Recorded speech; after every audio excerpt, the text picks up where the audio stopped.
Twice, they've reached the brink of history. Twice, it slipped away in the final minutes.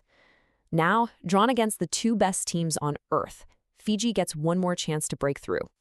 Welcome to Flop Files. Today, we're diving deep into the incredible story of the Fiji Bati. We're talking about a team that perfectly balances jaw-dropping on-field talent with massive cultural shifts, while also navigating some truly chaotic off-field struggles.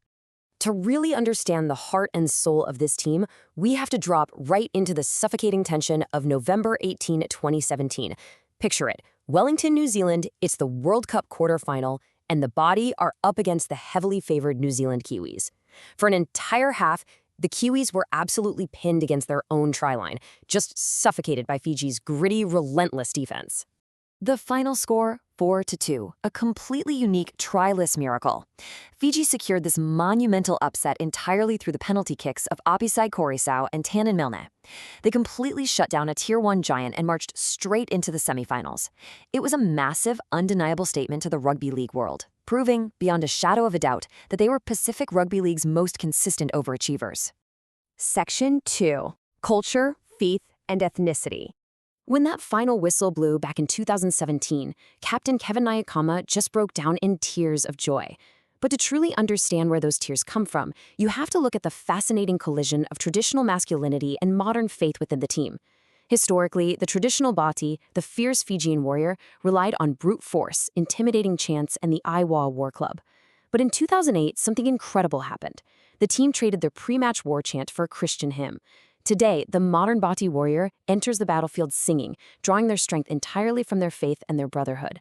So how did rugby achieve this near-religious status in Fiji? Well, it actually stems from a colonial era that fostered a lot of ethnic separatism in sports. Soccer was introduced through colonial mission schools and became heavily associated with Indo-Fijians. Rugby, on the other hand, meshed perfectly with traditional indigenous tribal hierarchies, as well as a localized version of muscular Christianity. Over time, it became a protected, deeply revered space for indigenous ethno-national identity. Moving on to Section 3, Origins of the Bati. Rugby League's arrival in Fiji really kicked off in the early 1990s. From a brand new domestic competition starting in 1992 to playing their very first international matches just 2 years later, the rise was lightning fast. But a massive turning point arrived in 2013. That's when rugby league legend Petero Civoniceva, the most successful Fijian player in history, finally represented Fiji at the World Cup. And he didn't just play. He opened the door for everyone else, spending years pushing for a local-based team, the Kaiviti Silktails, to enter the New South Wales Cup. This permanently altered the development landscape for the entire nation.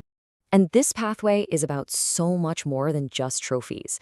As one local villager in Tavawini put it, it's a crucial economic lifeline. For many young men, succeeding in rugby league isn't just a game. It's the ultimate stepping stone out of poverty. It's a way to earn a living overseas and support an entire community back home. Section 4. Administrative Struggles. If you're enjoying this documentary, subscribe to Flop Files and share this video with a sports fan. We uncover the stories behind the world's greatest sporting moments and biggest comebacks. Now, remember that miraculous 2017 run we talked about? The aftermath was actually incredibly bitter. In early 2018, the players were forced to threaten a boycott of future tests. Why? Because they hadn't been paid $125,000 in prize money, and they were demanding a complete overhaul of the board. And unfortunately, that chaos isn't just a thing of the past. Today, a modern crisis is threatening the team's very existence. The Fiji National Rugby League has literally failed to submit its annual membership audit for 3 consecutive years. Because of this, the International Rugby League is now threatening to revoke their full membership entirely. Let that sink in. Right now, Fiji's participation in the 2026 World Cup is on life support, and it's due entirely to off-field paperwork. Let's look ahead to Section 5. The 2026 World Cup. Assuming they can clear those administrative hurdles, they face an absolute mountain on the field.